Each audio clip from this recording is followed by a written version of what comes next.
Es un gozo, hermanos. ¿Cómo están ustedes? Bendecidos, ¿no? Bueno, gracias a Dios por la vida de cada uno de ustedes. A ver qué tienen apetito espiritual en sus corazones, ¿no? Que se cumpla la palabra del Señor Jesús, que dijo que son bienaventurados los que tienen hambre y sed, porque ellos serán saciados, ¿no? No deje, si tiene hambre, nunca deje apagar el hambre, ¿no? Nunca, nunca, nunca. Hambre y devore la escritura todo lo que pueda. Después le vamos a dar un poquito de indicaciones cómo aprovechar mejor la Biblia, ¿no? La Biblia tiene una forma de leerla, establecida por el mismo Señor. Eso es importante. Recordando un poco proféticamente lo que Dios dice sobre el hombre, hay dos cosas que resaltan sobre el ser humano, ¿no? Una de ellas, que es pecador y que no puede borrar sus pecados. La Biblia enfatiza eso, ¿no? ¿Quién podrá decir limpio estoy de mi pecado? Dice la Biblia. ¿Quién? Otra parte dice la redención de su vida es de gran precio y no logrará jamás. En Salmo 49. Y otra parte dice que el hombre no puede, no solo peca, sino que tiene un problema en lo más intrínseco de su ser, que es que lleva una semilla llamada pecado que heredamos de nuestros primeros padres. Y Dios, en forma muy graciosa, dice: cambiará el etíope su piel, borrará el leopardo sus manchas. ¿Cómo podéis vosotros hacer lo bueno si son malos, que en el fondo, en su naturaleza, son malos? Dos gravísimos problemas, ¿no? Los pecados en sí, los actos pecaminosos, y la raíz, la semilla que está ahí, que brota y brota y brota y brota y brota, y estará toda la vida ahí. Pero en muchos Dios interviene, ¿cierto? O Dios interviene en todos. 10 veces la Biblia dice que Dios no hace acepción de personas. Así es Él. Todos son creación de Dios. La Biblia muestra con forma muy sencilla que todo ser humano es creación de Dios y por eso son amados por Dios. Todas las almas son mías y son amados por Él. Y si el hombre tiene esos dos gravísimos problemas, una naturaleza pecaminosa que no puede evitar el pecado, por una parte, y por otra parte tiene pecados que no puede borrar. No. Si usted quiere entender el Evangelio, debe saber que el pecado no tiene solución por parte del hombre. Para entender el Evangelio se requiere eso, ¿no? Entender que el pecado no tiene solución por parte del hombre. Y por eso, un texto muy lindo, ¿no? Yo Jehová, y fuera de mí no hay quien salve. Isaías 43:11. Y sigue hablando, ¿no? No es una sola vez que habla que Él es. Pero también Dios profetizó algo muy, muy comprensible para todos en cuanto a la condición del hombre.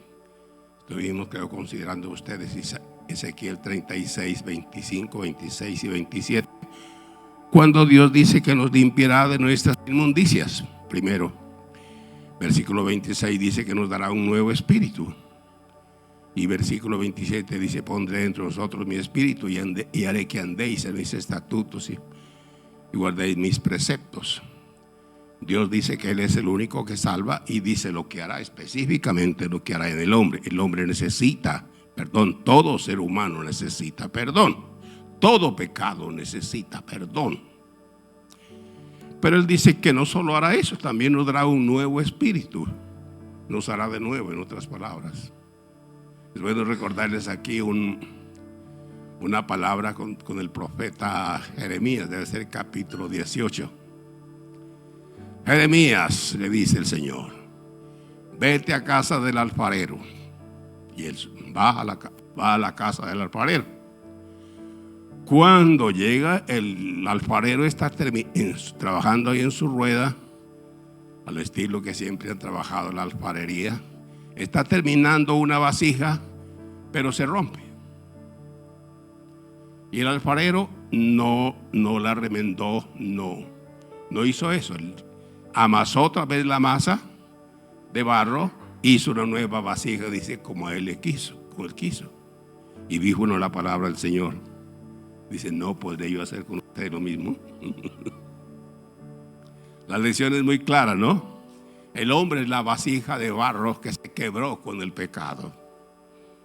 Por eso es una palabra profética, para eso lo llama, para que tome una ilustración de eso. Así es el hombre. El hombre no solo necesita el perdón, el hombre necesita ser hecho de nuevo y solo Dios puede hacerlo. Esa es la maravilla del Evangelio, ¿no?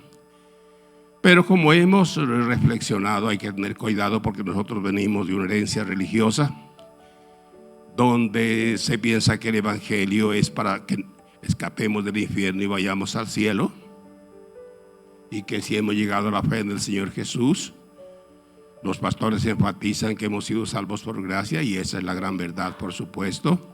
El problema es que nos quedamos dando vueltas en la salvación, y no ¿para qué nos salvó Dios? ¿Para qué? Recuerde, Efesios dice que, leamos esa partecita, es bueno recordarlo.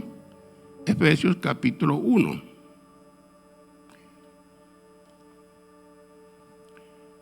Versículo 3. Lo leímos, pero es bueno recordarles. Bendito sea el Dios y Padre de nuestro Señor Jesucristo, que según su grande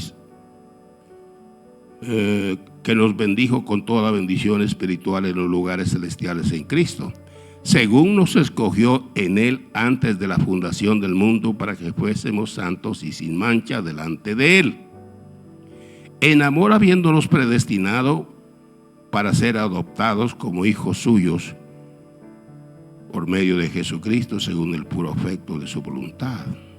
Note que el propósito de Dios no era meramente salvar al hombre de la condenación.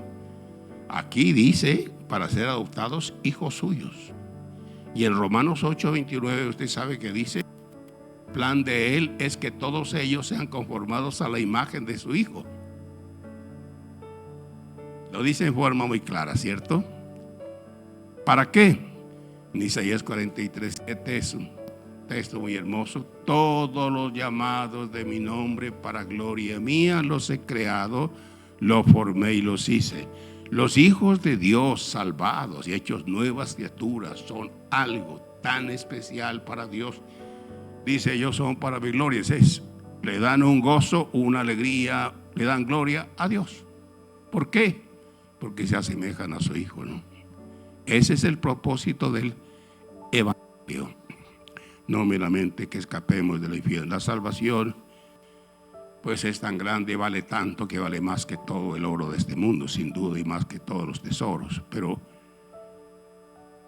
con aquellos que salva, Dios tiene un propósito, es que sean esa clase de personas.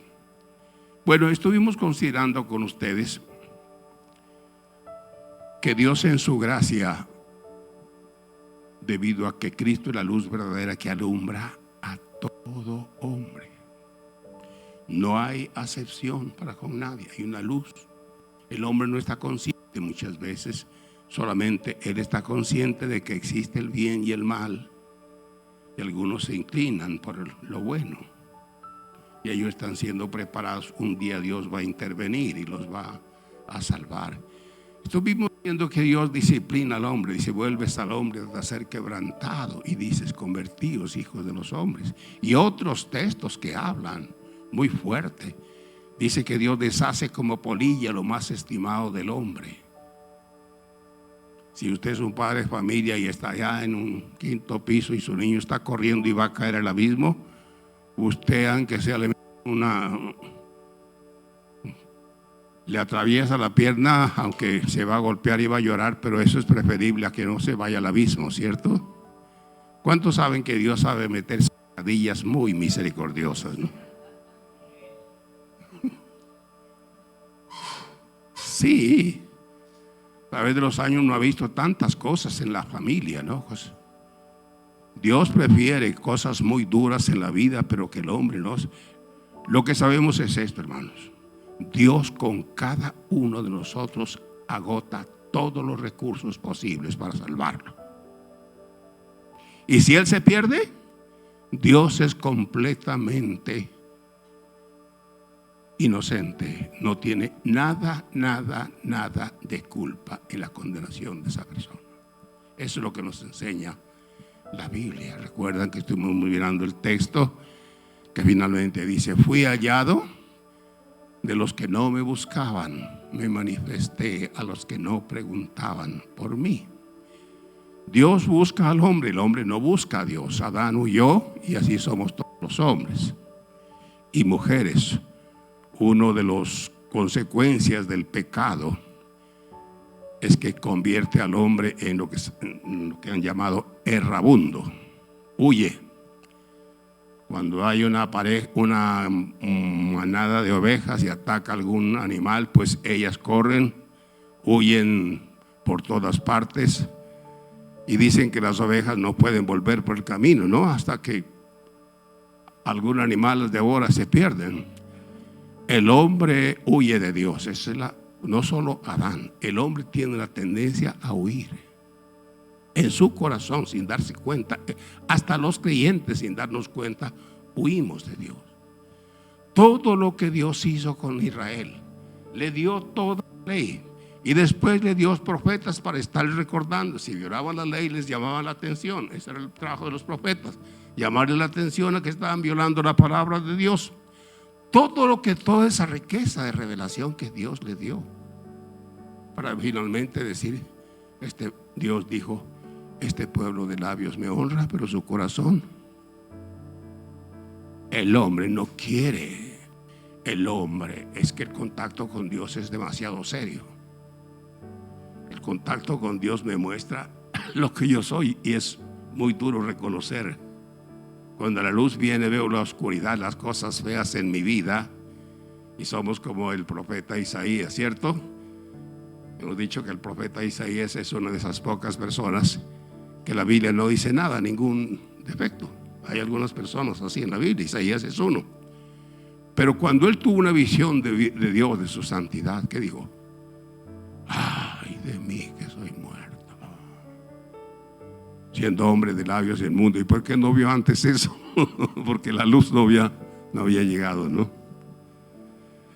Bueno, lo cierto es que llegamos a la salvación, se cumple la palabra que Pablo encontró, que estaba profetizado, y él se refería a él mismo y a todos los que llegan a la vida cristiana. Fui hallado de los que no me buscaban, me manifesté a los que no preguntaban por mí. Y vimos cómo se produce esa salvación, ¿no? Estuvimos leyendo. Quiero que leamos dos escrituras, sería bueno recordarles.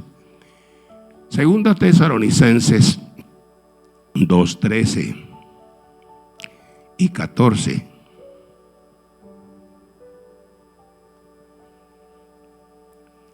Es recordándoles: pero nosotros debemos dar siempre gracias a Dios respecto a vosotros, hermanos, amados en el Señor, de que Dios os haya escogido desde el principio para salvación mediante la santificación por el Espíritu y la fe en la verdad, a lo cual os llamó mediante nuestro evangelio para alcanzar la gloria de nuestro Señor Jesucristo. Pablo dice, Dios los escogió. Pedro dice elegido, ¿cierto? Que significa lo mismo. Aquí Pablo dice mediante la santificación por el Espíritu. Pedro también dice en santificación del Espíritu, ¿recuerdan? Y luego dice la fe. Ahora volvamos a primera de Pedro, donde encontramos las mismas verdades. Elegido según la presencia de Dios Padre en santificación del Espíritu, para poder en santificación del Espíritu, para obedecer y ser rociados con la sangre de Jesucristo. Gracia y paz sean multiplicadas. Bendito el Dios y Padre de nuestro Señor Jesucristo, que según su grande misericordia nos hizo renacer para una esperanza viva por la resurrección de Jesucristo de los muertos. Unimos los dos textos porque tienen el mismo tema, Pablo dice, les escogió. Pedro dice, elegidos. Pablo dice, para que nos escogió para salvación. Pero luego dice también, gracias hermano, mediante la fe. Ya vimos que según el contexto de este versículo, que la palabra santificación viene de la palabra que significa apartar, separar, cortar, desligar.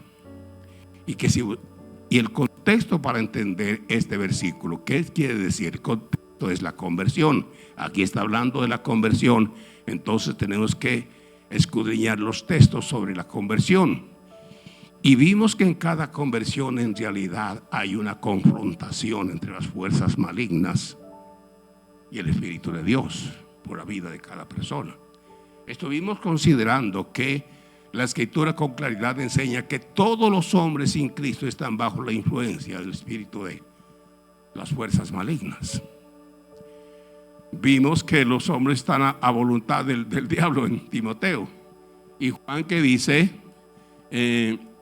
todo el mundo está bajo el maligno. Ahora, mire, no consideremos un texto. Recuerdan, Pablo va en su primer viaje misionero. Va con Bernabé y va con Marcos. Llegan a la isla de Chipre, primer espacio misionero. Y luego, al final de la isla, encuentran a un empleado del emperador Sergio Paulo. Dice que quería escoger escuchar el evangelio, pero había un brujo llamado Elimas que se le oponía. Quería escuchar a este hombre empleado del imperio, y este brujo estaba, no explica muchos detalles, solamente que se le oponía. No sé si qué hacía ahí, pero y Pablo ¿qué entendió? Pablo, por el Espíritu Santo, vio quién estaba en este hombre, el mismo diablo, cumpliéndose lo que el Señor le había dicho. ¿Recuerdan?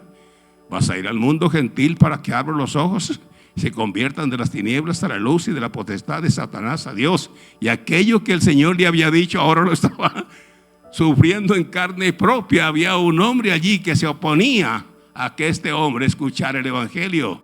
¿Y qué hizo Pablo? Lleno del espíritu, hijo del diablo. La mano del Señor es contra ti y no verás el sol por muchos días. Quedó ciego. Era en la conversión de un hombre. Y así es la conversión de todo ser humano. Hay una confrontación. Pues es muy sencillo. Los hombres o están en el reino de la potestad de Satanás, o están en el reino de Dios. Solamente hay dos reinos. No es difícil entenderlo. Si hay dos reinos en este mundo, el reino de Cristo y de Dios y el reino del maligno. ¿Sí? En nuestro tiempo no se habla mucho de esto, ¿no? Y no estamos acusando a nadie.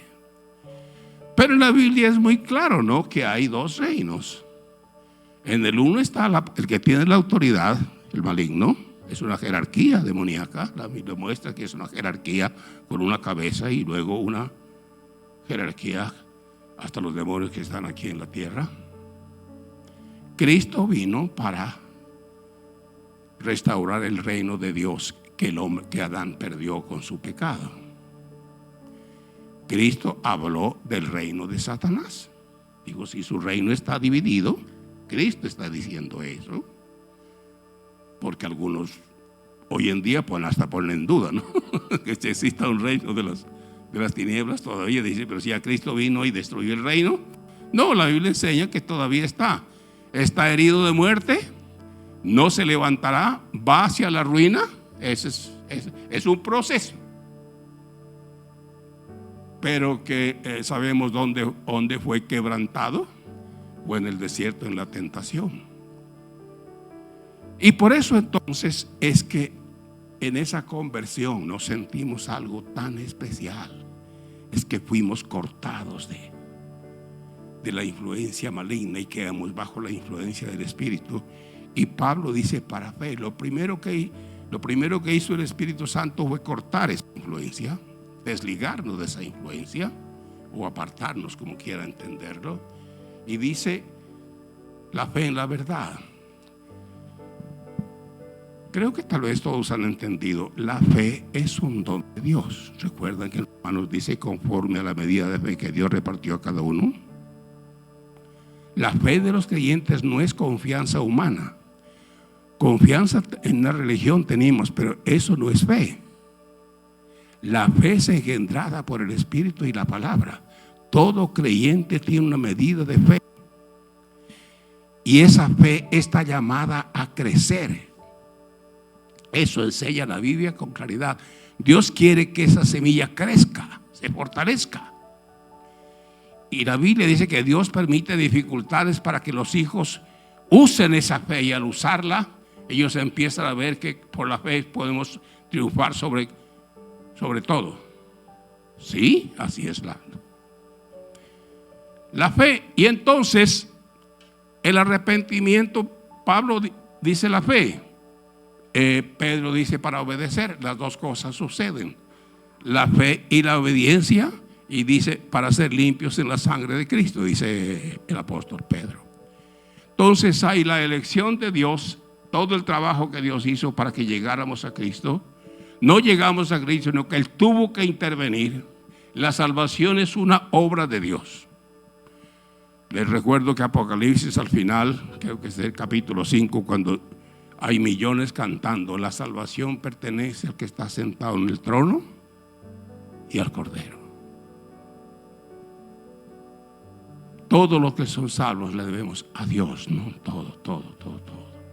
Nos guardó, nos protegió. Recuerdan que dice que no quiere la muerte del pecador, sino que se arrepienta y viva. Y que Dios trabaja y trabaja y trabaja y trabaja y trabaja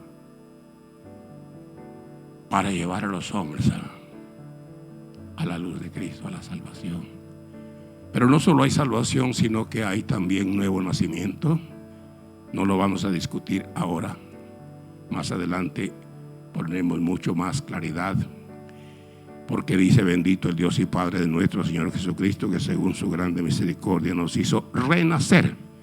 Está la elección, está la santificación, está la salvación y luego el nuevo nacimiento. Y en el versículo 14 dice: como hijos amados. Elección, salvación, nuevo nacimiento y adopción de hijos. ¿Qué viene ahora? La unción del Espíritu. Todos los hijos de Dios tienen el Espíritu de Dios. Unos son llenos y otros no. Eso muestra la Biblia. En la Biblia hubieron creyentes que conocían muy poco del Espíritu, siendo creyentes y teniendo el Espíritu de Dios. Y por eso Pablo tiene que decirles: ¿no sabéis que sois templo de Dios y que el Espíritu de Dios mora en vosotros? 1 Corintios 3:16. ¿No sabéis que sois templo de Dios y que el Espíritu de Dios mora en vosotros? Si alguno destruyera el templo de Dios, Dios le destruirá a él, porque el templo de Dios, el cual sois vosotros, santo es. Y más adelante del capítulo 6 vuelve a recordarles: ¿o ignoráis que vuestro cuerpo es templo del Espíritu Santo, el cual está en vosotros, el cual tenéis de Dios, y que no sois vuestros? Tenemos cierta dificultad con el Espíritu de Dios los creyentes. La tendencia es a ignorarlo. No es usted el primero, ni yo soy el primero. Los apóstoles, con todo ese ministerio que ellos tuvieron tan eficaz, ellos mismos tuvieron lucha con los creyentes. La tendencia a ignorar el Espíritu que estaba en ellos. La enseñanza de los apóstoles es que todos los que se han convertido a Dios han sido sellados con el Espíritu de Dios. Ellos tienen el Espíritu de Dios, pero no todos son llenos. Usted lo ve, por ejemplo, en Efesios, ¿cierto? Primer capítulo, versículos 13 y 14 o algo así, dice que fuimos sellados con el Espíritu Santo de la promesa. Pero ya capítulo 5 dice: ser llenos del Espíritu. Se puede tener el Espíritu y no ser lleno del Espíritu. Pero hubo casos en la Biblia, en los libros de los Hechos, que las personas reciben el Espíritu y a la vez son llenos del Espíritu y empiezan una vida llena del Espíritu. Así hay unas personas privilegiadas que empiezan la vida cristiana siendo llenos del Espíritu. Yo conozco personas así. Conocí a una señorita que apenas tenía unos 14 años. Me daba vergüenza delante de ella. Sí, se podía. Recibió la unción fuerte del Espíritu y ella no se olvidó de eso y siguió cultivando esa presencia y lloraba y todo esto. Había que enseñarle todo. Era una niña, pero conocía más del Espíritu que yo. Muy bien. Enumeremos: elección,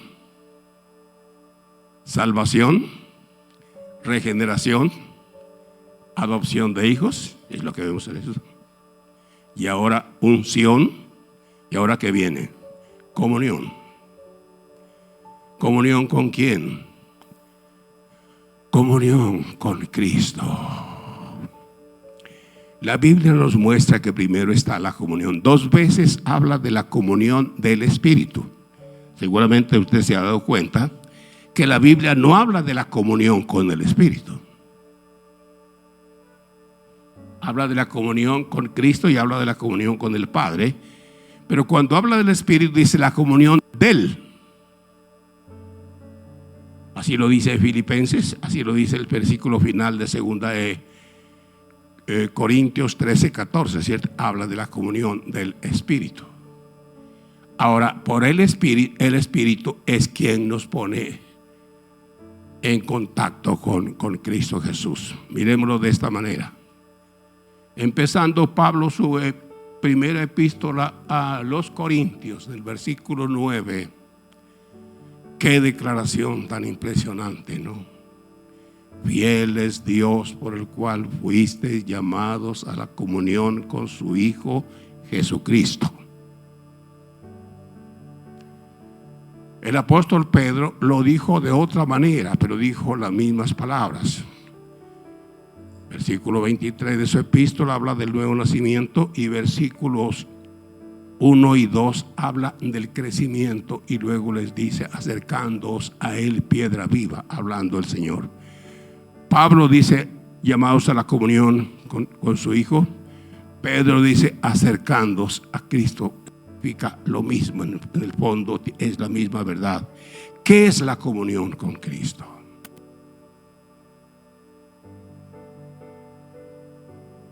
En Jesucristo. Todo hombre en el plan de Dios es que se arrepienta y crea en Jesucristo. Y a todos aquellos que han llegado a la fe en el Señor Jesucristo ahora tienen un segundo llamado: a la comunión con Él. Segundo llamado. Esta comunión es tan vital. Usted no puede ignorar eso. Si lo ignora, se expone a la confusión. Si lo ignora, se expone a lo que muchos han fracasado.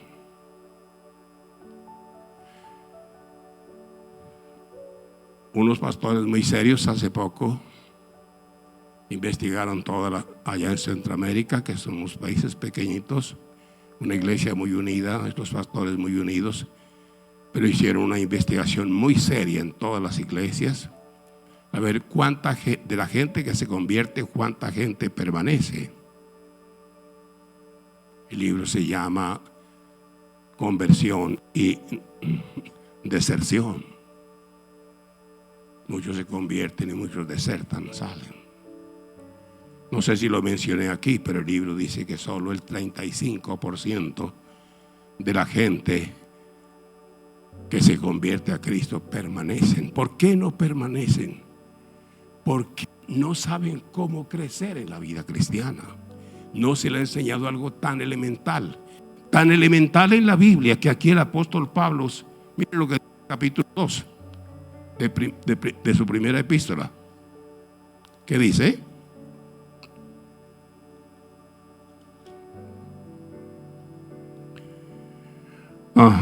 Desead ¿cómo? Desechando pues toda malicia, todo engaño hipocresía, envidias y todas las distracciones. Primero desechando lo malo, ¿cierto?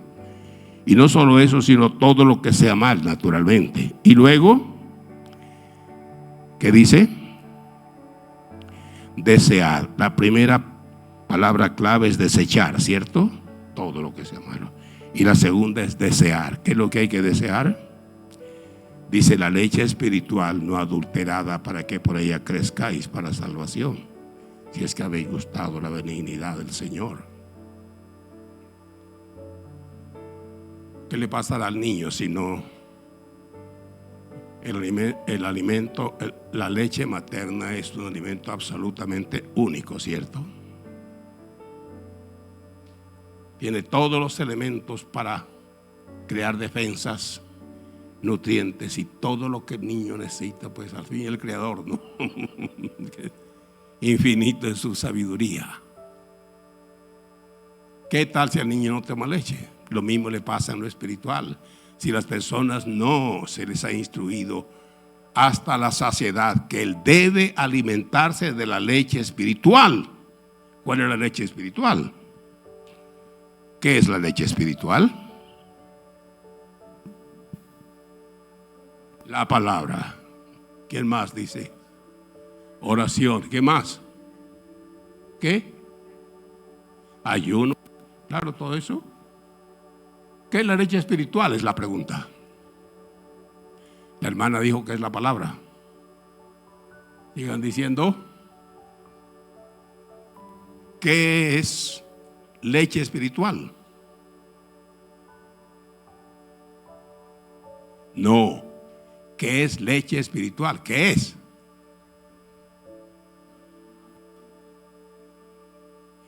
La hermana dijo una parte, que es la palabra de Dios. ¿Toda la palabra de Dios es leche espiritual? ¿No? ¿Dónde está la leche espiritual en la Biblia?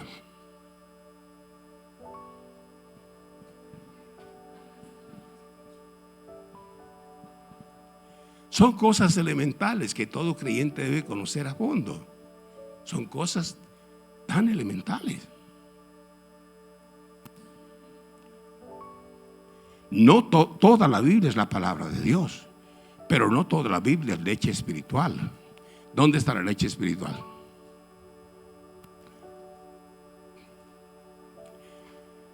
Es muy sencillo.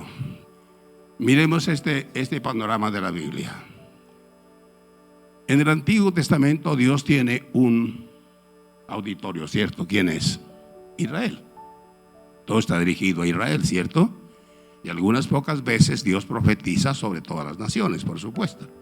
Pero su auditorio es Israel. Cuando llegamos al Nuevo Testamento, ahí está el Señor Jesús. ¿Y su auditorio es quién? Los judíos, es Israel. ¿Por qué la Biblia habla más de judíos? Se sabe que es Israel. ¿Por qué habla solamente de judíos? Pues porque esa es la tierra de Judá, donde se estableció la tribu de Judá, y estaba habitada más que todo por judíos. Usted sabe que hubo un tiempo cuando Israel dividió, pero los judíos quedaron allí. Y allí Jerusalén y todo esto es Judá, y por eso se habla más de los judíos, pero son los israelitas. Entonces, cuando Cristo viene, su auditorio son los judíos. A ellos está dirigidos. Hay unas pocas palabras que están profetizadas para nosotros que son gloriosas. Yo me maravillo cuando escucho al Señor Jesús que dice en San Juan 10:10: también tengo otras ovejas que no son de este redil, que no son judíos, dice. A ellos también debo traer, y oirán mi voz, y habrá un rebaño y un pastor. Está hablando de nosotros los gentiles. Qué maravilla, ¿no? Bueno, van dos, los israelitas y después acá los judíos. Y entre los evangelios, claro, hay uno dedicado directamente a los judíos, el evangelio de Mateo. Por eso es el evangelio del reino, ¿cierto? 50 veces habla del reino, porque ellos esperaban el reino. Era un reino prometido por Dios, claro, a través de especialmente de David. Entonces ellos esperan el reino naturalmente, y por eso les habla del reino naturalmente. Ya Marcos está hablando está más dirigido hacia la clase obrera, y por eso allí ya no hay genealogía de Cristo, allí ya no hay muchas cosas, allí lo que hay es mucha actividad. Es el evangelio con más milagros, porque muestra a Cristo que estaba profetizado que era el siervo. Entonces se ve más como siervo en Marcos, en Mateo como el rey, y en Marcos como el siervo, porque así está profetizado naturalmente. Y Lucas es un evangelio muy especial, el único libro escrito por un hombre que no es judío. Lucas no es judío. El único libro de la Biblia no escrito por un judío. Lucas y Hechos son escritos por un autor que no es judío, Lucas. Y aquí, ¿a quién se presenta? Al Hijo del Hombre, ¿no? Aparece mucho ahí el Hijo del Hombre. Es muy curioso. Los filósofos griegos esperaban que viniera un filósofo tan sabio que con su sabiduría iba a cambiar el mundo. Usted sabe todo el énfasis de los griegos, ¿no? Con la sabiduría. Entonces esperaban a alguien, dice que un filósofo que iba a cambiar. Y la gente tenía esa idea. Pero Lucas está dirigido más a la clase alta. Es decir, Dios llega a todos los auditorios, ¿no? Así es el Señor de bueno. Y Juan, ¿cómo presenta a Cristo Juan? Todos sabemos, ¿cierto? ¿Cómo? El Evangelio de Juan, ¿cómo presenta a Cristo? ¿Ah? Mateo como rey, Marcos como el siervo, que sí está profetizado. Lucas es presentado a la alta sociedad, porque Dios no hace excepción de personas. Y Juan, ¿a quién está dirigido? ¿Cómo vemos en Juan? ¿Cómo se ve a Cristo en Juan? ¿Cómo?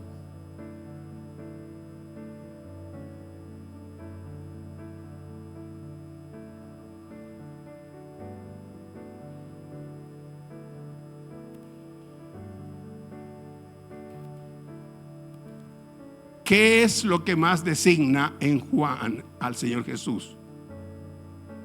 El Hijo de Dios.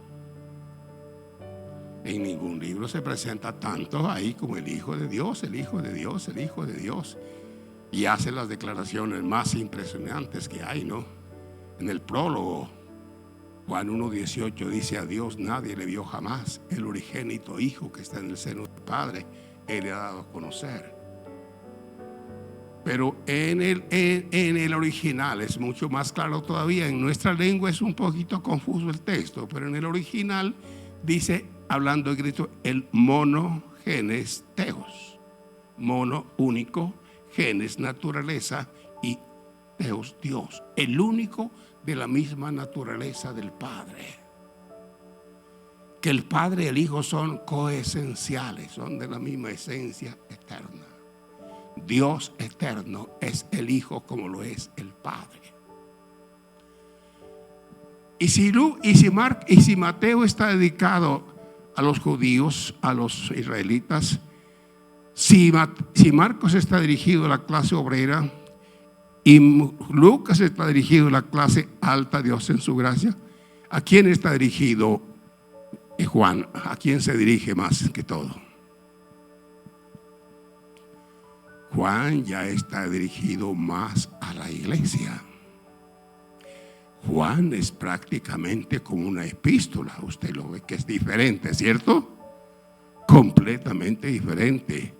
Y seguramente usted sabe que fue escrito como 20 años después de la última epístola. Juan es escrito casi en el año 90. La última carta de los apóstoles es como el 64, por así 65. Y Juan es escrito después de que las epístolas ya estaban circulando en todas las iglesias. Ahora bien, y a partir de que nace la iglesia del libro de los Hechos, ¿a qué auditorio se dirige ahora Dios? ¿A quién? Hemos visto 3 auditorios. Los israelitas, este es el rey que esperaban. A la clase obrera, este es el siervo profetizado. A la clase alta, este es el hombre. Ajá. Y a la iglesia como el Hijo de Dios. Y a partir entonces del libro de los Hechos, ¿cuál es el auditorio que Dios tiene? ¿A quiénes habla? A la iglesia, claro. De ahí en adelante, claro, habla de Israel, habla de las naciones, pero el auditorio central es la iglesia. Las doctrinas de la gracia de Dios sobre la salvación, el nuevo nacimiento, la adopción de hijos, la comunión, el don del Espíritu. ¿Dónde encontramos esto? Pues en las epístolas, en el libro de los Hechos y en las epístolas. Entonces, ¿dónde hay que empezar el estudio? ¿Ah? Note lo que dice Pedro. Esa es una orden del Señor. Desead como niños recién nacidos la leche espiritual no adulterada, para que por ella crezcáis para salvación. Es una orden. La leche espiritual solamente está en las epístolas. Eso lo dicen ellos, no yo. ¿Qué dice Hebreos 5:14? Alguien que lo lea. Y Pablo, bueno, primero, ¿qué dice Hebreos?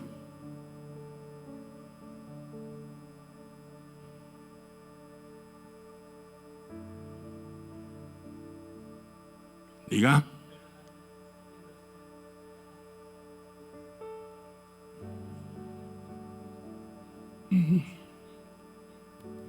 La leche espiritual, ¿no?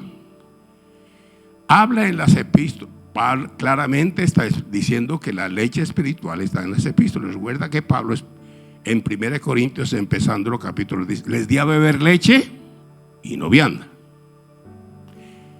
Leche, así como el primer alimento de un niño, es absolutamente indispensable para el crecimiento, el desarrollo, la salud del niño. Así el contenido de las epístolas, que es la explicación de la gracia, del amor, de la salvación, el nuevo nacimiento, la comunión, todo está solamente en las epístolas. Y es la orden del Señor a través de Pedro: desead como niños recién nacidos la leche espiritual no adulterada, para que por ella crezcáis para salvación. El niño llora cuando no encuentra el pecho de su madre, ¿cierto? Eso sí saben buscar. Que así debieran ser los creyentes, ¿no?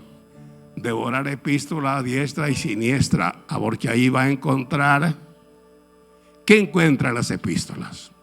La explicación de la vida cristiana. ¿Qué encuentra en las epístolas? La explicación de la enseñanza de Cristo. Lo que Cristo enseñó lo explican las epístolas. Y aún más,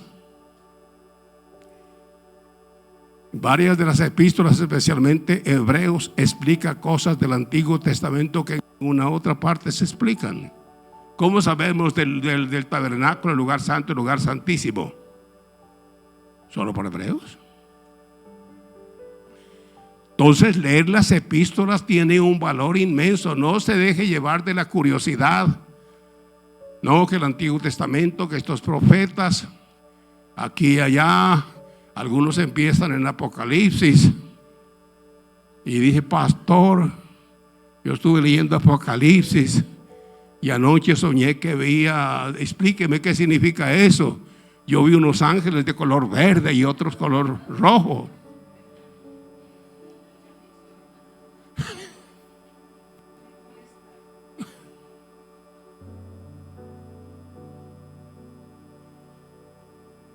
El que se satura, vea, usted no puede entender las doctrinas si no se sobresatura del contenido de las epístolas. Toda es la palabra de Dios. Pero así como para el niño lo primero es la leche, así para nosotros lo primero es aquello que tiene que ver con nuestra vida cristiana, con el desarrollo de nuestra vida cristiana. Y Pedro está diciendo que si usted toma esa enseñanza de los apóstoles, es como el niño que se alimenta de la leche materna. Y muchos, por no saber esto tan sencillo, comienzan a languidecer en su vida cristiana, a secarse y dicen: no sé, no me siento animado, estoy en crisis. Y no es porque no hay alguien que le diga: hermano, es que tienes que alimentarte, si no te mueres. La Biblia habla del peligro de morir. Muchas veces lo habla, el peligro de morir. Si vivís conforme a la carne, moriréis, mas si por el Espíritu hacéis morir las obras de la carne, viviréis. Nutrirse, bien nutridos de la palabra de Dios, de la explicación que dan los apóstoles. No va a encontrar en ninguna otra parte de la Biblia, va a encontrar una explicación de la esencia de la vida cristiana. Somos llamados a la comunión con Cristo. ¿Dónde está eso? Somos llamados. ¿Qué es? Todos saben, o los llamaríos saben que viene traducido de la palabra koinonía, ¿cierto? Con K. Koinonía. ¿Qué significa koinonía? Es una palabra griega.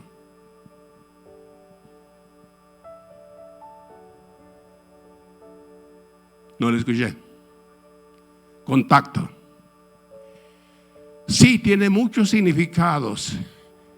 Amistad, bueno, muchas cosas bonitas, pero la palabra más sencilla de comprender, la más clara, es que es contacto. Como el creyente ha sido salvado, está limpio de sus pecados, como el creyente tiene un nuevo espíritu, y en el nuevo espíritu tiene el espíritu de Cristo, por medio del espíritu entra en contacto. ¿Cuántos anhelan ese contacto? En el hombre que Dios puso como ejemplo para mostrar el poder del evangelio, ese es Pablo, ¿cierto? Y Pablo le dio a eso la prioridad en su vida. Usted y yo no podemos ser diferentes. Pablo dijo: sed imitadores de mí, así como yo de Cristo. Esa comunión con Cristo tiene el valor que, si permanece en la vida cristiana, es por esa comunión, porque esa comunión puede crecer. Eso es lo hermoso de eso. Puede crecer y puede desarrollarse. En la vida de Pablo vemos unas declaraciones que nos dejan perplejos, ¿no? Como ese hombre tenía una comunión tan profunda con Cristo, hasta el punto de decir: mirando a cara descubierta como un espejo la gloria del Señor, somos transformados de gloria en gloria en la misma imagen. Paremos aquí una cosa. ¿Cómo puede salvarnos Dios?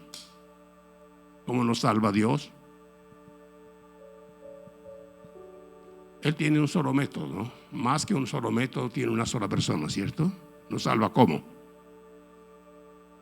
Por medio de Cristo. No hay otro nombre bajo el cielo dado a los hombres en que vamos a ser salvos. Escúcheme, por favor. Dios no tiene otra manera de transformar su vida sino en comunión con Cristo. ¿Sí oyó, hermano?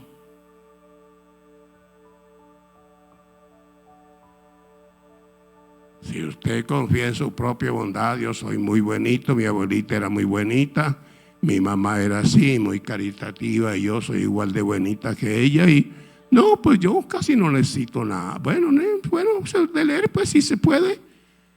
Hay que mirar tal novela, esta y esta, ¿cierto? Todas estas, y se le va el día. ¿Y de qué es alimentado? De paja, de errores, de cosas feas, en vez de alimentarse de la palabra de Dios. ¿De qué se alimenta? ¿Qué siembra usted en su corazón? Lo que el hombre siembra, eso segará. No podemos jugar en la vida cristiana. Si la palabra de Dios no significa la autoridad de Cristo para nuestra vida, recuerde que después de resucitado el Señor Jesús dijo: toda autoridad me ha sido dada en el cielo y en la tierra. Lo que eso significa es glorioso. Toda la autoridad de Dios ha sido puesta en Cristo. No es que se ha acabado la autoridad de Dios, pero toda fluye. La autoridad del Trino Dios fluye a través de Cristo. La palabra que usted escucha de Él es la palabra de Dios. No hay una palabra de Dios por allá, de Dios sentado en el trono y de un Señor Jesucito que está, un cristico que está por ahí. Eso era la religión que nos dejó eso. El Cristo de la Biblia es tan poderoso como Dios mismo. Él mismo dice, ¿no? Yo soy el alfa y la omega, principio y fin, dice el Señor, el que es y que era y que ha de venir, el Todopoderoso. Usted desecha una palabra de Cristo. Y recuerde que esta palabra de los apóstoles es la palabra de Cristo solamente que es dada desde el cielo. En los evangelios encontramos la palabra que Cristo dio aquí en la tierra, pero en las epístolas encontramos la palabra que ellos recibieron por intermedio del Espíritu de Cristo resucitado. Y esa es la palabra eterna de Dios. Dios dijo proféticamente en Deuteronomio 18 que enviaría a este profeta y que este profeta hablaría. Y dijo, y pediré cuentas de la palabra. A todo el que oye le pediré cuentas de la palabra. No dividamos a Dios un cristico por ahí que no hace sino hacerme bien. Este no me exige nada porque no, pues él es tan bonito que viva como yo viva, es lo mismo. Y por allá más lejos, en un trono. No hagamos eso, hermanos. Cristo dijo, toda autoridad me ha sido, toda. Y en Efesios 1, Pablo dice que el Padre sometió todas las cosas bajo los pies de Cristo. Vamos a tomar la palabra de Cristo como la eterna palabra de Dios. Es el Señor de nuestra vida, a quien lo tomamos como la autoridad suprema de Dios sobre nuestra vida. Claro, no hay otra manera. ¿Por qué la comunión es tan valiosa? Dios no tiene, así como no tiene otro método de salvar. Decimos método por decir algo, pero Dios no tiene otra persona por quien pueda salvarnos sino por medio de Cristo. Así tampoco tiene ningún otro método para transformar su vida sino por medio de la comunión con Cristo. En esa comunión con Cristo nos conectamos con Él, entramos en contacto. Ese contacto puede ser fortalecido y se convierte en conocimiento de Cristo. Que algunas veces tengo inquietudes y pregunto y escucho la respuesta. No siempre, ¿no? Pero escucho muchas respuestas. Eso se vuelve conocimiento ya cuando hay un trato personal, ¿no? ¿Están dispuestos a buscar esa comunión con Cristo? Sin esa comunión perecemos. El niño sin leche materna, el niño espiritual sin esa leche espiritual, muchos, ¿no? Cantidades que se van desalentando porque no se nutren naturalmente, hasta que unos ni se van al mundo, sencillamente se desalientan. 65% es allá en Centroamérica, donde más trabajan esos factores, son muy unidos, trabajan mucho. Aquí en esta ciudad hay iglesias que han bautizado más o menos unos 32,000 personas. ¿Cuántas cree que tienen en el momento? No llegan a 4,000. Y son iglesias buenas, no son.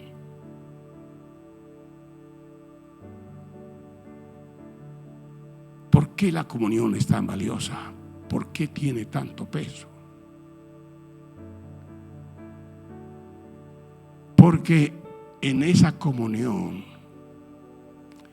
es como cuando usted se enamoró y usted comenzó a tratar con esa persona y las palabras de esa persona comenzaron a trabajar, de cierto, dentro de usted, y todas las actitudes, todas las cosas de esa persona le llamaban la atención y usted terminó enamorándose. Prácticamente es lo mismo con Cristo.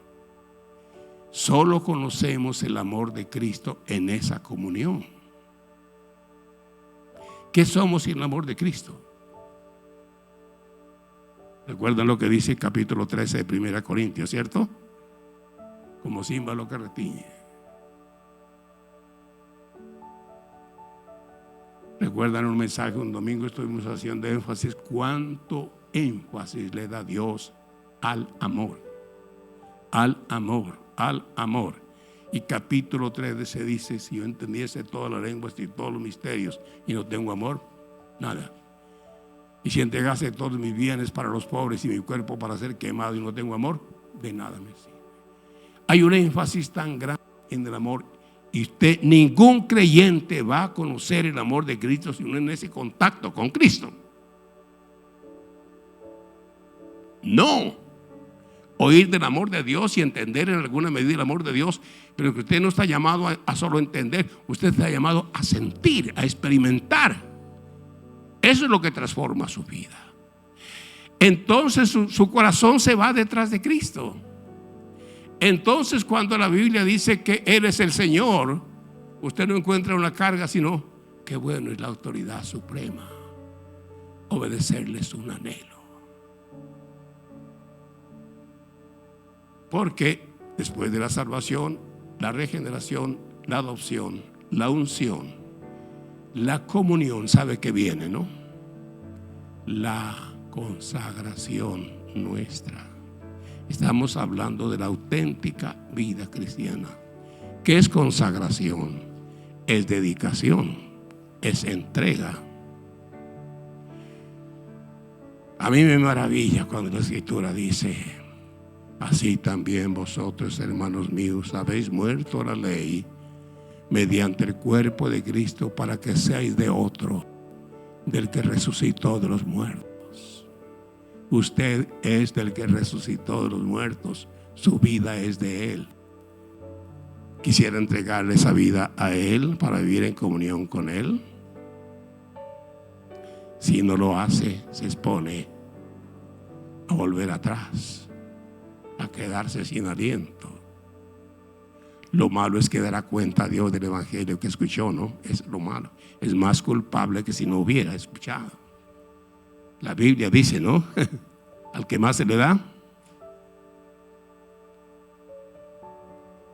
no perdamos la experiencia más linda en esta vida de tener contacto con Dios y entonces con Cristo. Yo pongo esta ilustración. ¿Sí? A las 10 de la mañana usted sale allí al frente y está haciendo un sol. ¿Qué siente? Calor. Usted no puede entrar en comunión con Cristo sin sentir el amor de Él. Y cada vez más fuerte, ¿no? Hasta que usted se rinde, hasta que Él lo conquista. Recuerda que las muchachas, en términos normales, ellas deben ser conquistadas, ¿cierto? El hombre se enamora, es el que toma la iniciativa, pues cuando la vida es normal, porque hoy en día la vida es al revés, ¿cierto? Pero en términos normales, él es el que se enamora y habla tan bonito y tiene tantos detalles que un día le dice: yo anhelo que tú seas mi novia. ¿Qué me dices? Y él dice: si de verdad me amas, yo también te amo y yo acepto ser tu novia.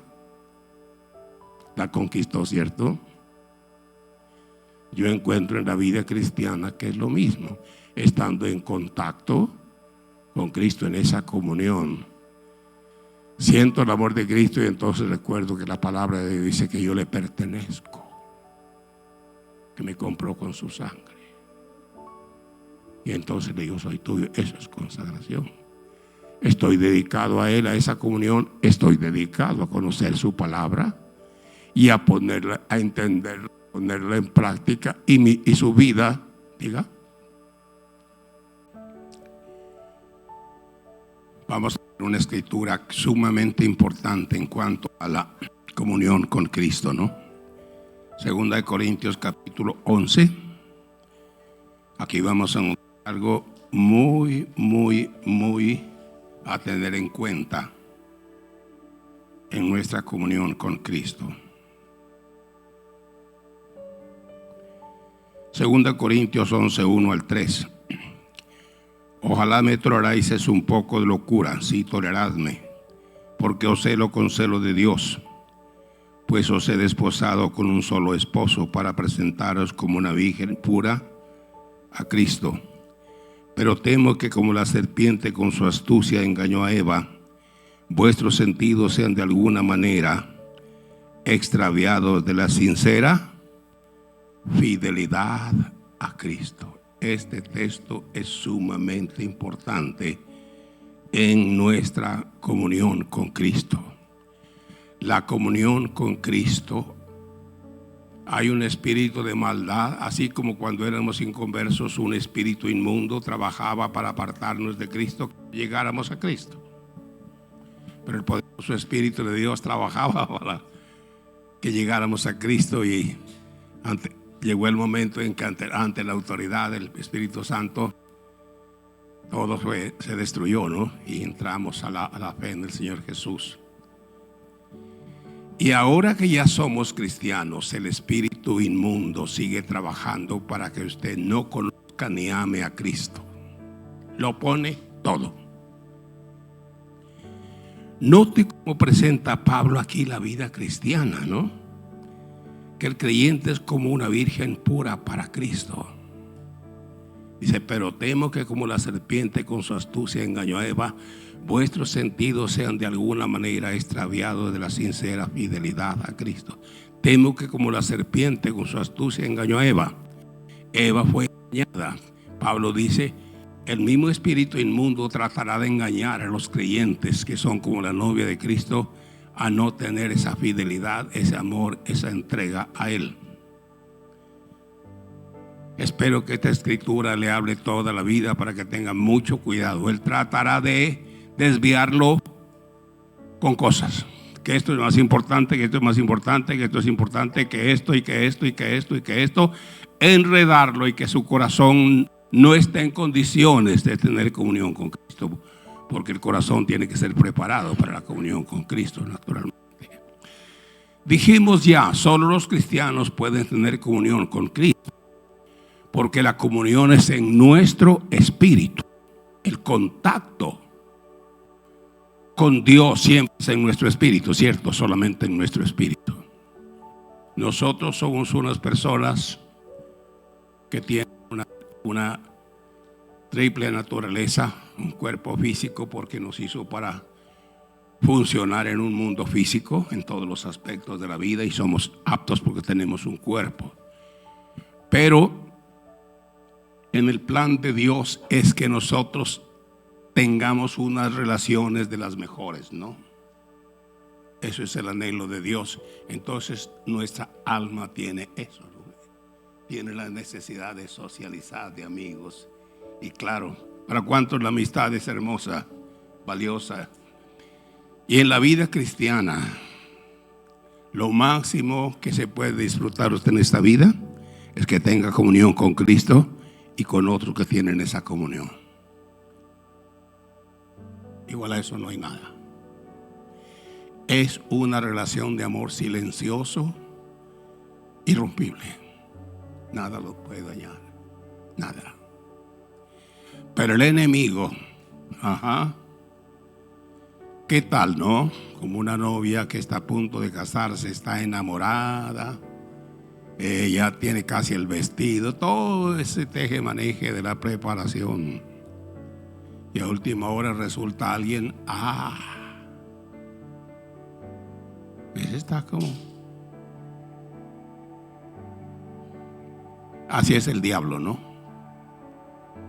El diablo trabaja todo lo que puede para que usted no se enamore de Cristo, porque el día que usted se enamore de Cristo, usted le hace mucho daño al reino de las tinieblas. Su vida va a ser una vida de testimonio, una vida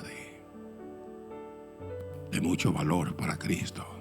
Pero Él es el enemigo de Cristo desde eternamente prácticamente, y así será hasta el final. ¿Y qué consistió el engaño de Eva? Dos cosas, y causaron la mega desgracia del pecado. lo más aterrador que ha venido. Lo demás todo es pequeño en comparación de la gravedad del pecado. Todo es minúsculo. Todos los problemas del hombre que usted quiera mencionar son minúsculos en comparación de la gravedad del pecado. Y entró por dos cosas muy sencillas: con que Dios os ha dicho no comáis. Pregunta del diablo, ¿no? Ahí va. Y Eva, que no, sí, no podemos ni tocarle. ¿Qué dijo el enemigo? No moriréis. No es cierto, eso es mentira. No te la lo infame que es el demonio, ¿no? Ser capaz de decir que Dios no dice la verdad es inicuo, de verdad. Y luego fue Masón y dijo: es que Él les ha ocultado la verdad para que no sean semejantes a Él, entonces les ha prohibido. Es decir, que Dios actuaba malicioso, que Dios no decía la verdad y que no era tan bueno como ella se lo imaginaba. Y ahí nació el pecado, ¿no? Porque en vez de creer en la palabra de Dios, obedeció la palabra, creyó y obedeció la palabra del maligno. Se comió la fruta y después se indujo a. Pablo dice: temo que así también cada creyente va a ser engañado, desviado de la sincera fidelidad, ese enamoramiento que se apague. Un creyente frío e indiferente al Señor. Triste eso, ¿no? Triste eso, un creyente que no ame al Señor, porque no disfruta la vida cristiana, sobrevive sencillamente. Entonces estamos hablando de que esta comunión es toda una lucha, es toda una guerra prácticamente. ¿Cómo nosotros entramos en comunión con Dios? Pues Dios ya está provisto, es lo que tenemos que entender. Ya está provisto por Dios todo lo que necesitamos para tener comunión con Él. Estamos limpios de pecado en nuestro corazón, no hay estorbo. La Biblia dice que con una sola ofrenda quitó el pecado del medio. Entre Él y nosotros el pecado ya no está. Lo que dice Hebreos capítulo 8. Usted es nueva criatura, tiene un valor muy grande para Cristo. Normalmente en la vida cristiana las personas empiezan a sentir la comunión con Cristo sin entender todavía. En mi caso fue así, ¿no? Sentía eso tan lindo, pero nadie me decía: ¿qué es eso? Debiera saberlo. Los pastores, como está en la Biblia, hacer lo primero, se convierte, la persona se bautiza, y debe ser toda esa cantidad de fundamentos de la palabra de Dios para cimentar a las personas en su relación con Cristo, que es la comunión. Es más que una amistad, es un contacto espiritual. Entonces, así como Dios nos dio un cuerpo para militar en este mundo material, nos dio un alma para las relaciones entre nosotros, porque Dios quiere que así sean nuestras relaciones de amor. Nos dio espíritu. Con Dios nos conectamos solo en nuestro espíritu.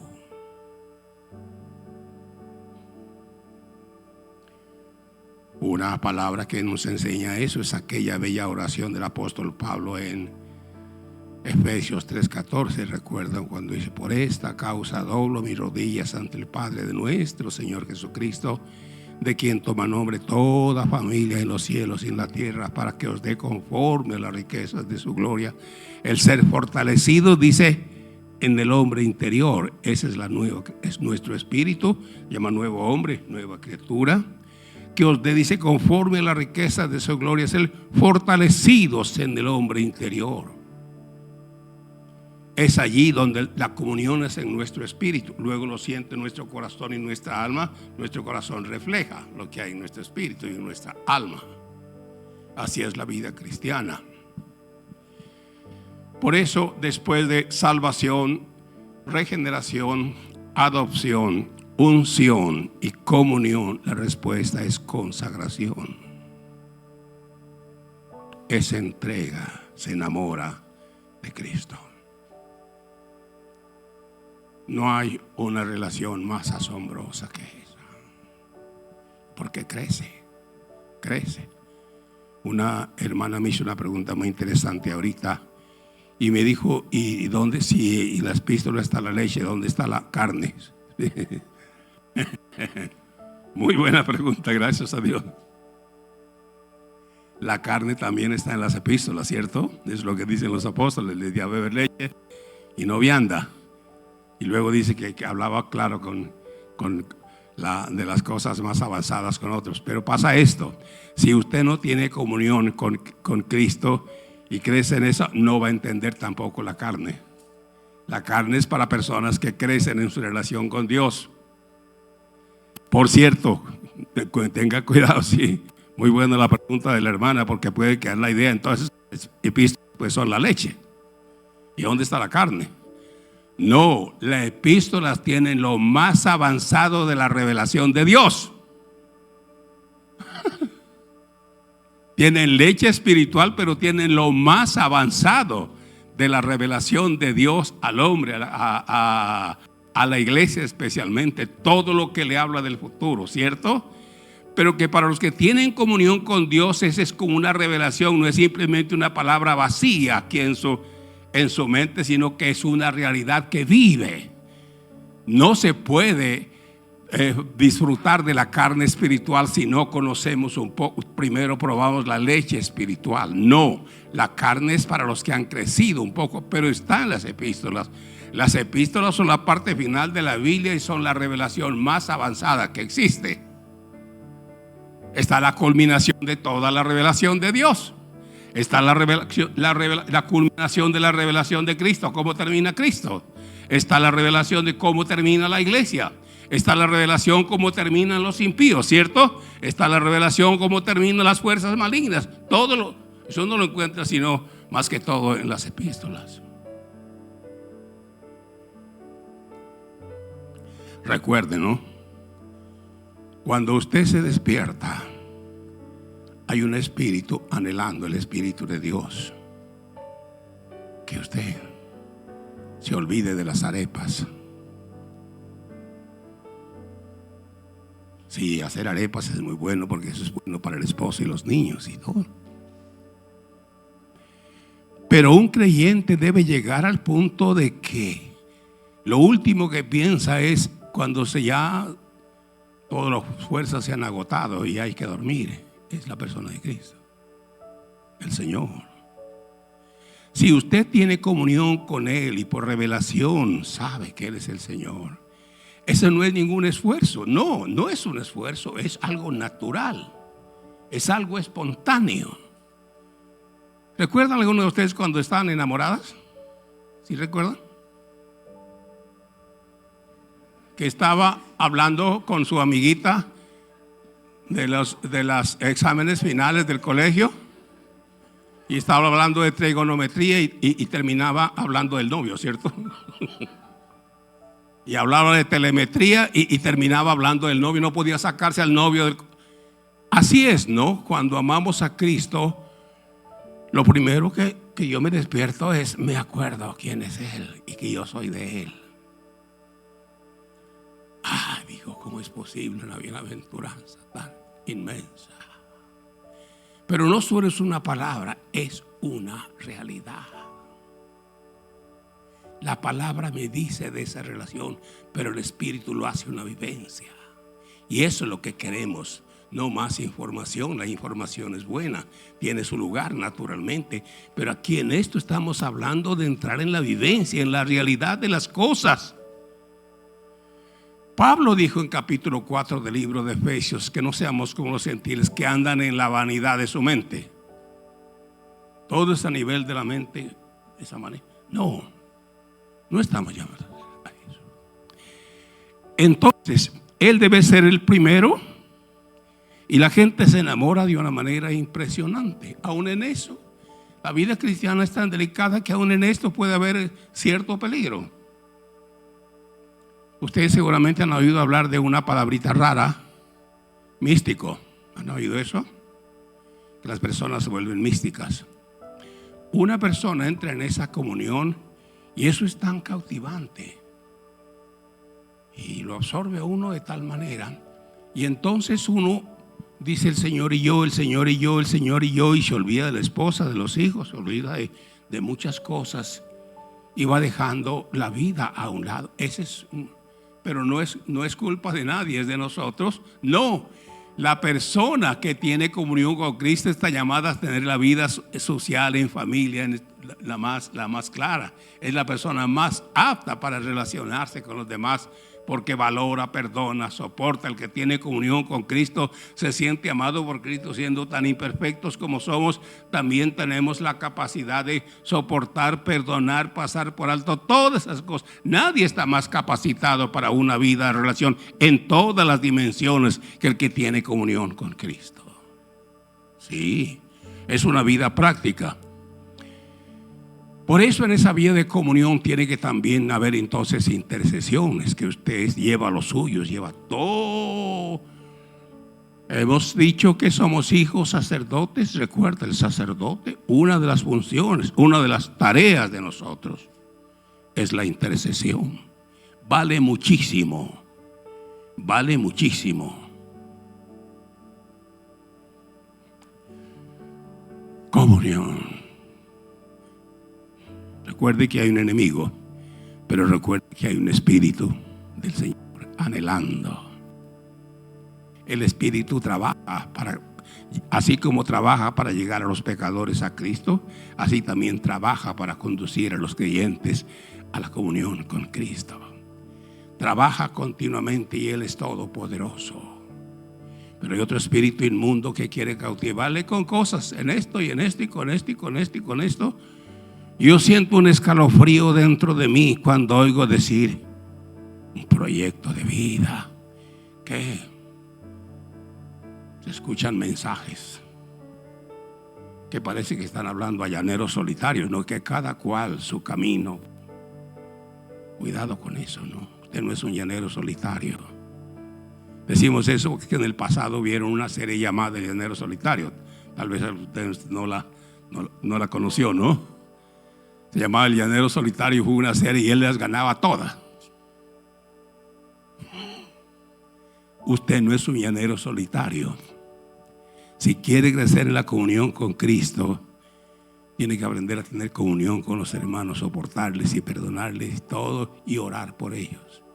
Y así como Dios lo ama a usted siendo imperfecto, usted ama a sus hermanos que son igual que nosotros, imperfectos.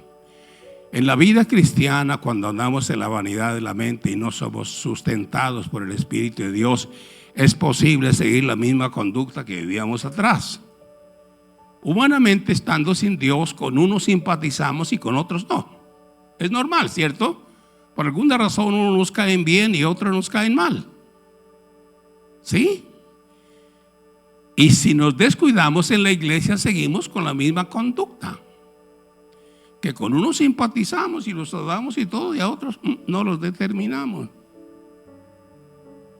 Y a veces hay hermanos que son flaquitos, pero nos caen gordos, ¿no?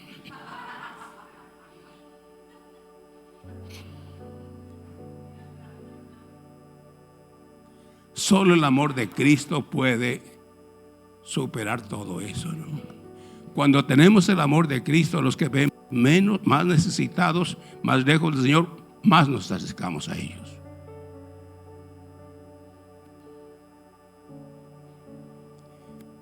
Porque no experimentar la vida cristiana que está en la palabra de Dios, la que Cristo compró con su sangre para que viviéramos esa vida tan única. Es sencillamente que todo está centrado en Cristo. Recuerdan lo que Pablo decía en Colosenses, ¿no? Mira que nadie os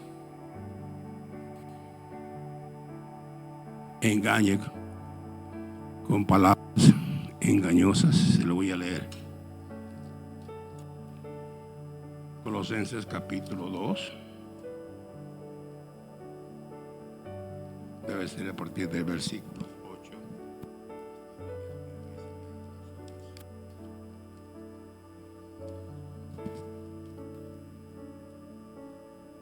¿Qué dice? Del versículo 8 en adelante.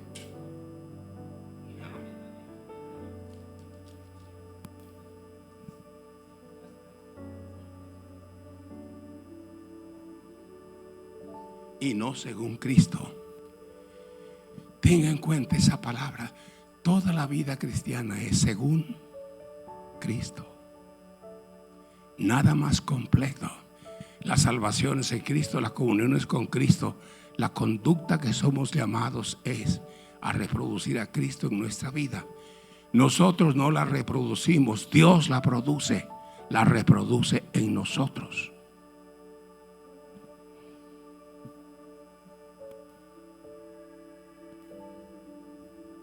Estamos hablando de cómo no solo entrar, sino fortalecer esa comunión con Cristo. Ya dijimos que Dios siempre es el que toma la iniciativa, no es el hombre. Para la salvación, Él tomó la iniciativa de principio a fin hasta que nos salvó, ¿cierto? En la comunión también, muchos conocimos la comunión con Cristo antes de entenderla doctrinalmente. Ni nos enseñaron, ni habíamos visto en la palabra. El día que yo encontré el texto que he sido llamado la comunión con Cristo, lloré, pataleé y hice de todo, porque había encontrado algo que me tenía maravillado, la comunión con Cristo. Como Dios no tiene otra forma de salvarle a usted sino por Cristo, tampoco tiene otra forma de transformar su vida sino en esa comunión con Cristo. Usted sabrá si me oye. No tiene otra forma Dios no tiene otro método de transformarlo, porque usted fue salvado para asemejarse a Cristo. Usted no fue salvado para que viva una vida descuidada. Tampoco fue salvado para que tenga una vida de apariencias, una religión bonita así por encimita, ¿cierto? Ni siquiera usted fue llamado para que trate de ser bueno. Usted fue llamado para asemejarse a Cristo. Y esa es la obra de Dios en nosotros. Pero la fe y la obediencia suya, ahí trabaja Dios, ¿no? ¿Por qué perder la única oportunidad de experimentar lo más lindo en la vida cristiana? Llegar a conocer el amor de Dios. Pero no lo conoceremos. Recuerde que Cristo es el mediador, ¿cierto? Nadie viene al Padre sino por mí. Absolutamente no. Nada es posible con Dios sino por medio de Cristo. Entramos en comunión con Cristo y según la Biblia, oiga, esa comunión con Cristo produce olor de Cristo en nosotros. Y entonces somos aptos para tener comunión con el Padre. Para tener comunión con el Padre hay que tener olor de Cristo. Es lo que dice 2 Corintios 2, ¿no? Mas gracias a Dios, el cual nos lleva siempre en triunfo en Cristo Jesús, y por medio de Él manifiesta en todo lugar el olor de su conocimiento, porque para Dios dice, somos grato olor de Cristo. Grato olor de Cristo en los que se salvan y en los que se pierden. Comunión. La comunión con Cristo en un sentido es similar a la que usted tiene con otro ser humano. ¿Cómo puede usted, si encuentra una persona hoy por primera vez, llegar a relacionarse con esa persona? Hay una sola forma, es que intercambie palabras. Usted escucha y él escucha y se van conociendo. Así son las amistades, así son los noviazgos, ¿no? Y así puede terminar hasta en un matrimonio. ¿A cuánto les gusta oír a Cristo? Bueno, si devora epístolas cada que se despierta en la mañana, usted está oyendo a Cristo.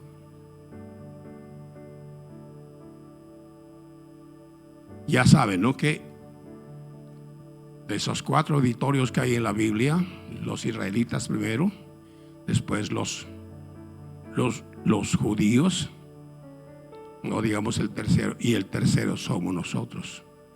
Lo último de la Biblia está escrito, lo último auditorio del Señor somos nosotros, y nosotros debemos escuchar y después leer todo el resto de la palabra de Dios. Naturalmente, toda es la palabra de Dios. Todo es una, pero primero hay que nutrirse de la palabra de Dios. Cuando usted lea las epístolas, lea con todo el cuidado posible, lea con la intención de entender con su mente abierta. No trate de darle interpretaciones, no haga eso. Sencillamente reflexione en ella y diciendo: yo abro mi mente y mi corazón, lo que Cristo quiere hablar, darme a entender.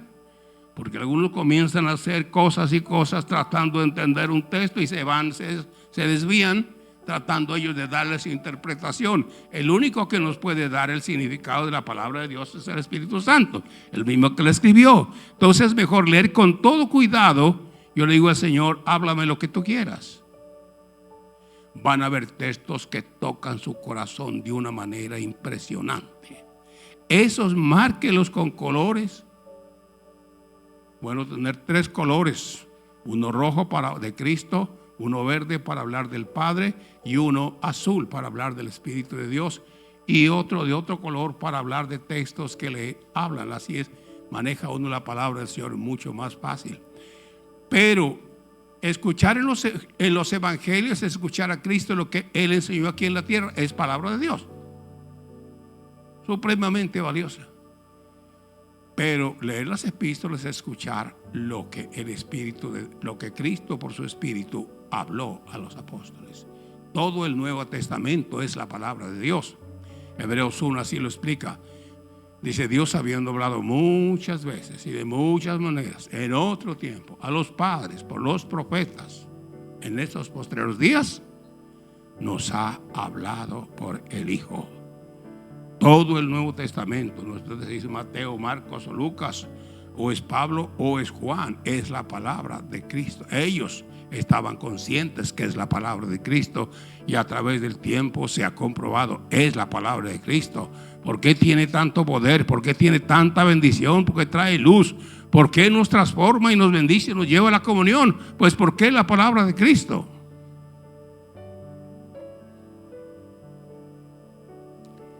Y si Él le habla, entonces usted también comienza a hablarle a Él, ¿no? Ahí.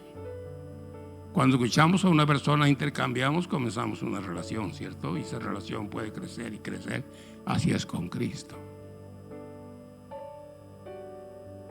Pablo sentía ciertas cosas y luego le decía: Señor, ¿y esto por qué? El Señor una vez le dijo: Señor, tú ves todo este aguijón que me está molestando. Y el Señor le dijo: bástate mi gracia, porque mi poder en la debilidad.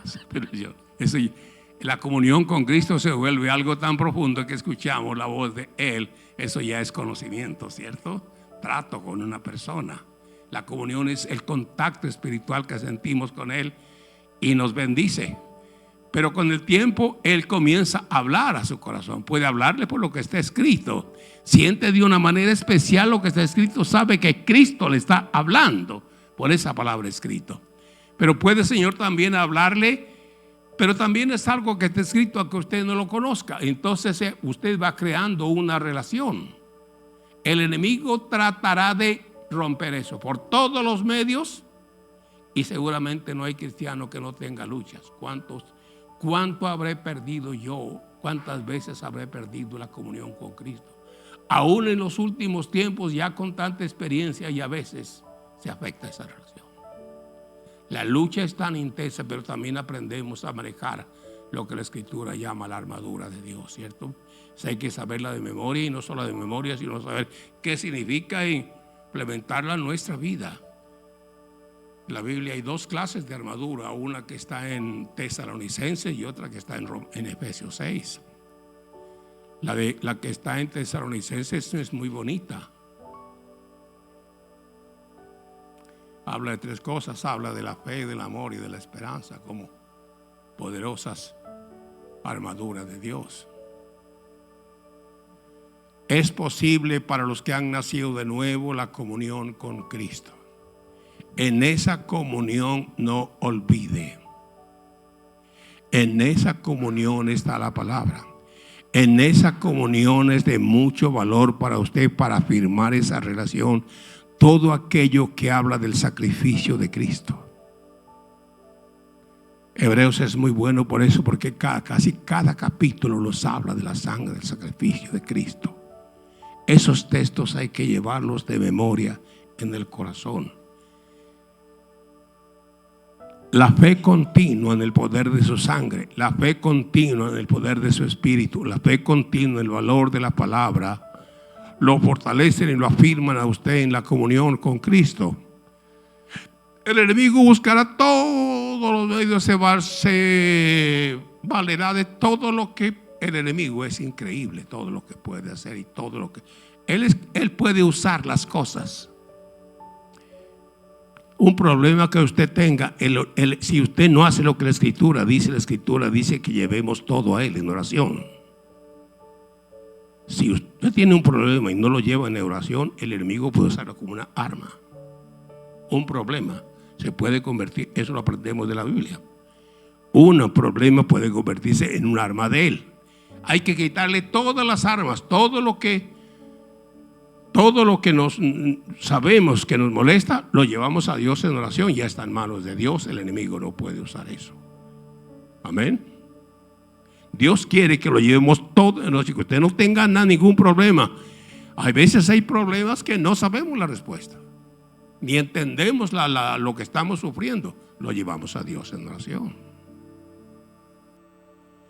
La comunión con Cristo, Él es una persona también, claro. Y así como nos relacionamos aquí en la tierra con personas, intercambiando, valorando a la persona, así es la comunión con Cristo.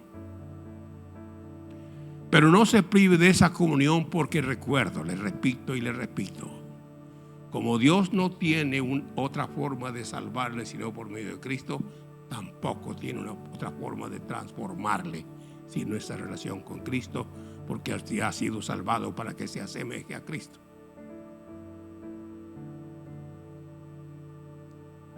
Usted no ha sido salvado para que trate de ser buenito.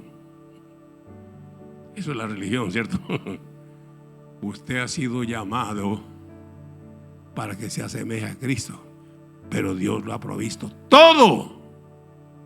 Todo está provisto para que entremos en esa experiencia. ¿Qué puede impedir? Las cosas de esta vida, ¿no? Desde aquí abajo tienen su valor. Tiene su valor el estudio, tiene su valor el noviazgo, tiene su valor el matrimonio, tiene su valor los negocios. Todo es lícito en la vida. Tenga cuidado qué lugar ocupan esas cosas en su corazón. Él es el Señor, encomiéndelo todo a Él. Gire en torno a Él y tenga una vida normal, ocupada de todas las cosas. Recuerde que en esa comunión, entonces, se vuelve una realidad aquella declaración tan importante: nadie puede llamar a Jesús Señor. Sí.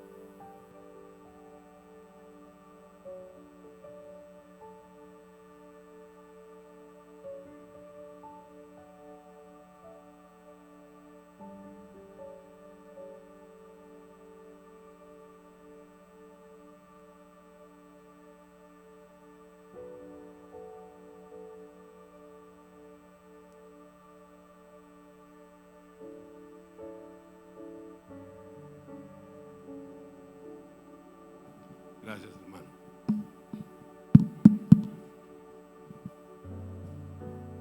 Comunión quiere decir contacto, ¿no?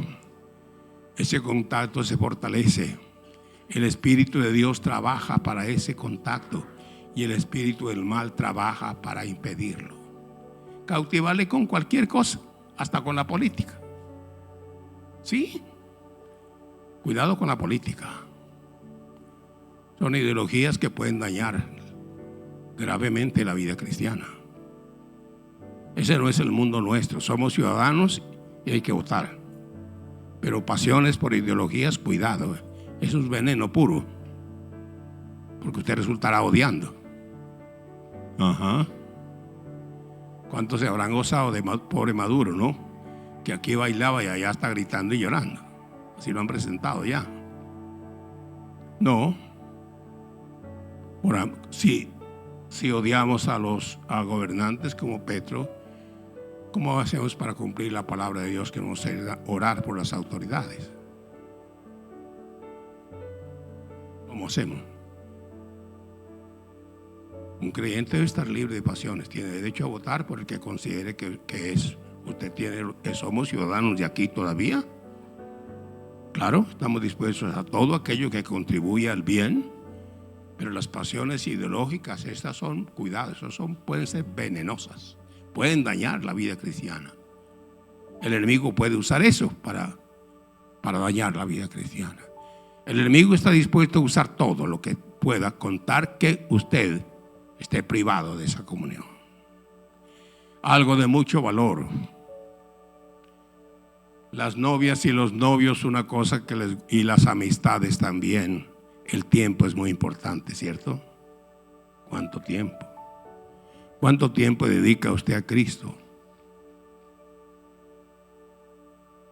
Debe dedicar cada día un tiempo a Él, con un corazón dispuesto para Él.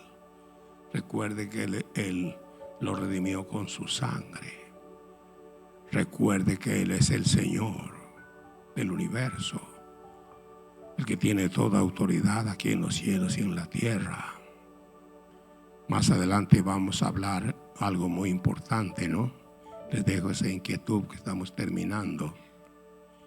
Cristo es llamado Rey de las Naciones, Rey de Israel, ¿cierto? ¿Y por qué nunca dice que es Rey de la iglesia?